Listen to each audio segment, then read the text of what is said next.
Hi, this is Christina with White Mountain Endurance Coaching, and today I want to talk about a topic that is the post-race blues.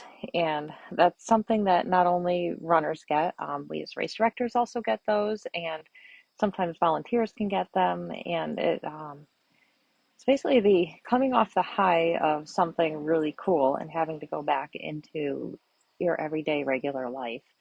So, how do you manage achieving that super wicked high happiness status and then coming back down to normal life, which sometimes doesn't feel great? So a lot, this kind of this weekend sparked this talk because we hosted the Jigger Johnson race and runners were beyond elated.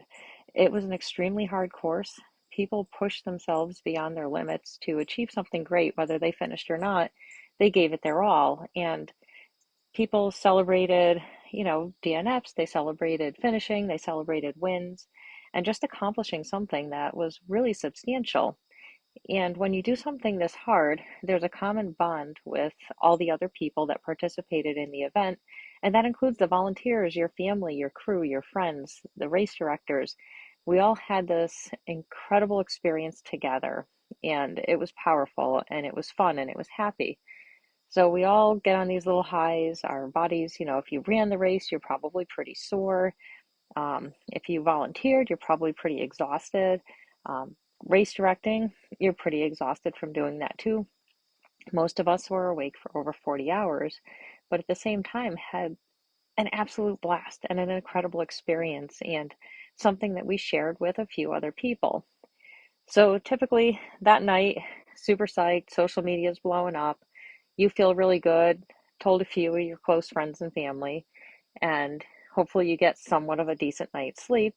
You wake up the next morning and that high is still there. I mean, you are pumped up. Whether you go back to work, go back to raising your children, whatever you're going back to, you're like super psyched. And, especially if you go back to work or have other new people to share your experience with, it gets super excited. And, the weekend, it's usually the social media stuff blowing up. But when you return to everyday life, now you're just super excited to talk to people face to face. And I mean, even if they don't want to listen to it, you're probably going to talk about it anyways and be super stoked and psyched and happy. But then there's a point, 3, 4, maybe 5 days after the event where nobody's talking about it. Everybody's heard about it. Nobody cares. Social media has moved on to the next thing. You go back to being a parent, go back to your career, go back to life, which is pretty basic. And there's nothing wrong with it being pretty basic, but how do you manage that crash? It's like a wicked sugar crash. And it's taken, I definitely have experienced it. And we also experience it, whether you're directing the race or running the race, you experience that crash because you go from that super high to, it's not even necessarily a low. You just go to this dead even place, but then it brings you into that low very quickly. You miss the people that you shared that experience with. You miss talking about it. You miss seeing pictures and videos and looking at your results and even the anticipation of the event or the training that you put into it. It's like there's nothing left. So we tend to get like super down, a little bit grumpy, edgy, and almost lost. And if you are an athlete that participated in an event like this, one of the biggest mistakes you can do is to just roll right back into training for something huge. And I think that's what a lot of us do. And I have been guilty of doing that in the past. And I still have these thoughts of, I'm a superhero, but ultimately we're not. So the wrong thing to do is to just immediately the next weekend be like, oh my God, I'm going to sign up for another ultra, or I'm going to do this like big, huge physical event and keep doing that. And then what'll happen is you'll ultimately become injured, and that's going to cause other emotional issues. So, what I recommend people to do, and especially clients that I coach, take that 7 to 10 days after doing a huge event and do really easy, simple things that you may have lost touch with in your life. Take a yoga class, meditate, go get a coffee with a friend, have lunch somewhere, sit by the ocean, sit by the lake, sit outside, just be. It's really hard for athletes to sit still, and it's really hard for people with busy minds to sit still. But it's also one of the most important things you can do for yourself physically and emotionally is to take that time to recognize that you've done something really cool and understand that it's almost a grieving process.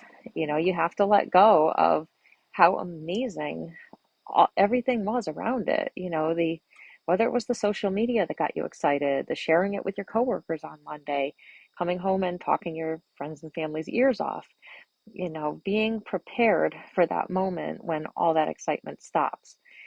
And, using it as a time to self reflect, a time to really focus on being patient, try to hydrate, eat properly, maybe try something new, whether you want to make a new recipe, try some sort of artsy craft, try a new sport. It's summertime here. You could always hop on a paddleboard or a kayak, and you may find that you enjoy doing some of these other things that aren't necessarily a big, huge endurance event, whether it's running, cycling, hiking.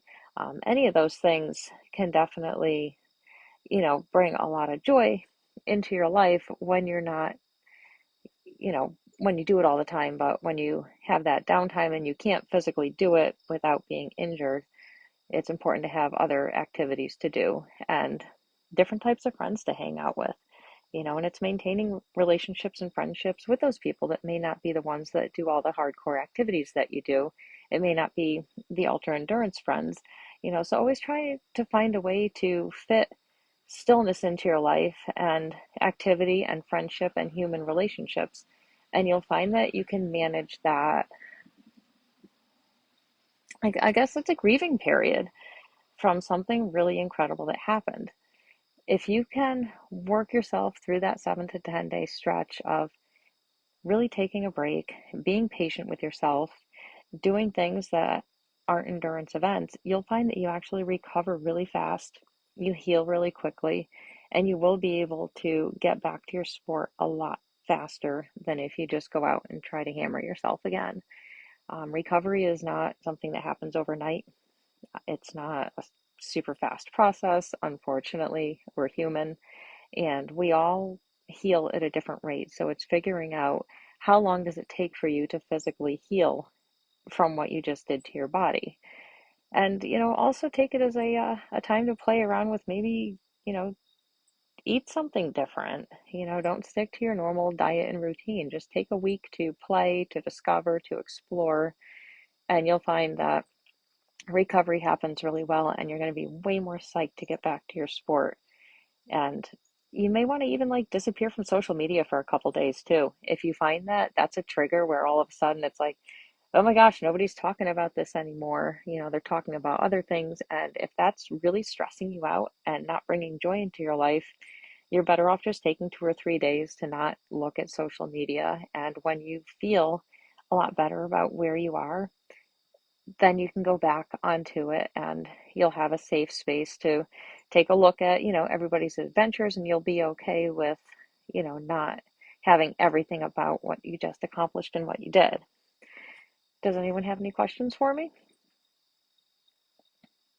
All right, well, I'm going to end it by saying keep doing great things.